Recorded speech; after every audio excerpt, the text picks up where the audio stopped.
Our first speaker is Kate Hudson. Kate is General Secretary of the Campaign for Nuclear Disarmament in the UK.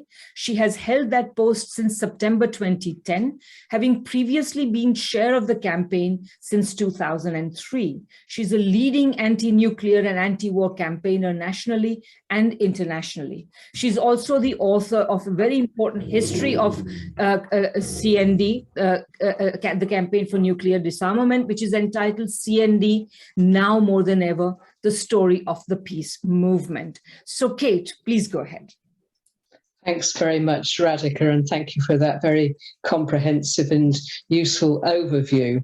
So as we make the case against NATO, the particular charge I would like to make is that it is driving the world towards nuclear war.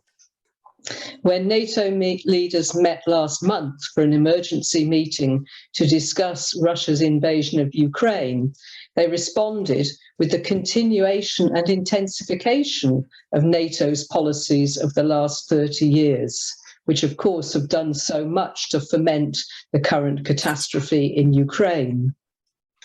The summit declaration announced the deployment of the NATO response force and an additional 40,000 troops on NATO's eastern border, along with so-called significant air and naval assets, as well as establishing 4 additional multinational battle groups in Bulgaria, Hungary, Romania, and Slovakia.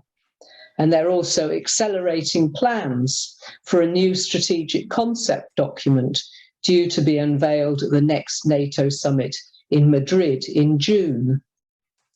Every strategic concept and heads of state summit since 1999 has involved an expansion of NATO's territorial and global reach, more money poured into weapons development and procurement, and more scenarios for intervention.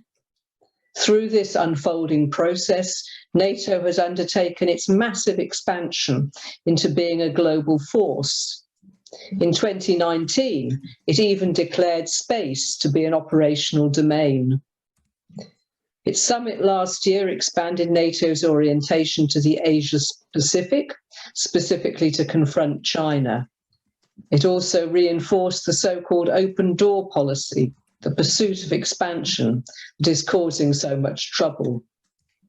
NATO is likely to double down on its hostility to and encirclement of Russia and China, building regional alliances and ramping up the ideological rhetoric, a narrative about freedom which overlooks NATO's brutal warfighting and interventionist record. Last month's statement also pledged to, quotes, significantly strengthen our longer-term deterrence and defence posture. Given that deterrence is a euphemism for nuclear weapons, this is very alarming. So where will this take us in nuclear terms? There are already enough nuclear weapons in the world to destroy everything many times over. NATO and Russia have 12,000 nuclear weapons between them. Today's bombs are vastly bigger than the Hiroshima bomb, which exploded with the power of approximately 15 kilotons of TNT, killing at least 200,000 people. In today's terminology, the Hiroshima bomb would be called low yield. Many of the world's larger warheads weigh in at around 800 kilotons.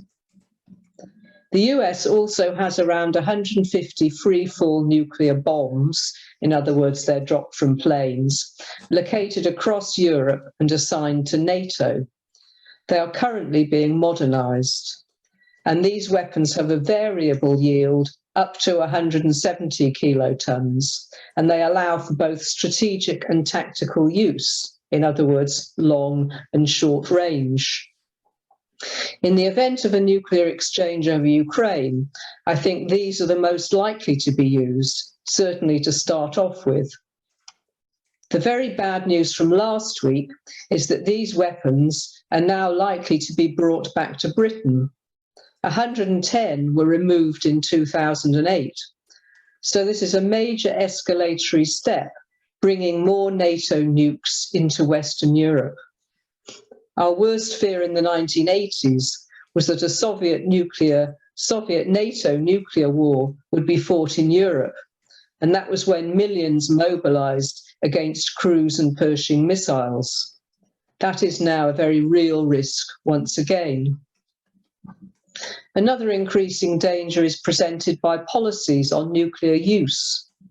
Recent narratives, and indeed practice, refer to usable nukes or low-yield nuclear weapons, ending the previous taboo on nuclear use and the idea that the certainty of mutually assured destruction would prevent them being fired. There's a lot of talk now of tactical nuclear weapons or battlefield nukes, as if they are somehow not very dangerous. This is irresponsible and wrong. Not only would they do massive unrestricted damage, but would be likely to lead to escalation to larger nuclear weapons use. Also, the scenarios in which nuclear could be used have been extended, including by Britain. That was announced in its integrated review last year, at the same time as the British government announced a big increase in the UK's nuclear arsenal. As the invasion began on the 24th of February, around 1,000 Russian nuclear weapons and a similar number of US, British and French nuclear forces assigned to NATO were already on prompt launch high alert status. And that's the normal situation. Most high alert missiles are armed with strategic nuclear weapons with yields of at least 100 kilotons. They can be launched in 15 minutes, and the flight time of intercontinental ballistic missiles carrying these weapons traveling between the US and Russia is around half an hour.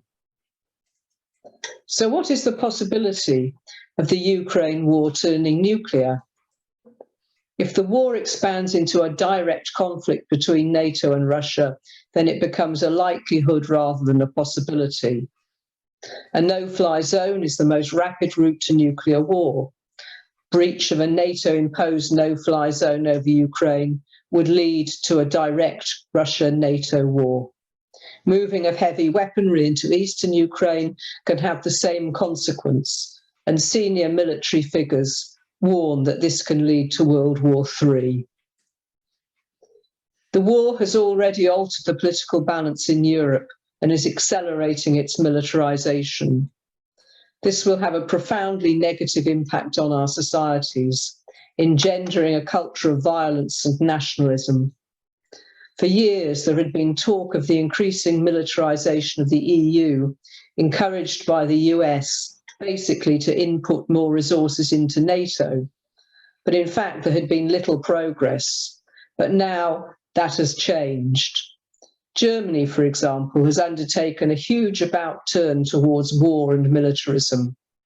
So more and more of the people's money will be squandered on weapons and war, instead of being invested in health, jobs, and education. It has often been said that NATO is the means by which the US makes Europe pay for its wars and its drive for global military hegemony. That is more so the case than ever, and it brings with it ever greater dangers of nuclear annihilation. CND, along with the rest of the international peace movement, has long argued instead for a new common security framework in Europe, not massively increasing militarization. Despite the fog of war, it is vital that we work towards outcomes that enable a just and lasting peace in the region and in the wider world. Only dialogue and negotiation, taking into account the wider context of this conflict and the legitimate security interests of us all, can bring that about in a way that will enable a genuinely secure future for humanity. And nuclear disarmament must be at its heart. Thank you.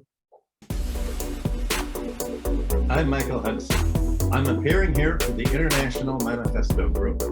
If you like this video and ones like it, please subscribe. For more information, go to the address on the screen.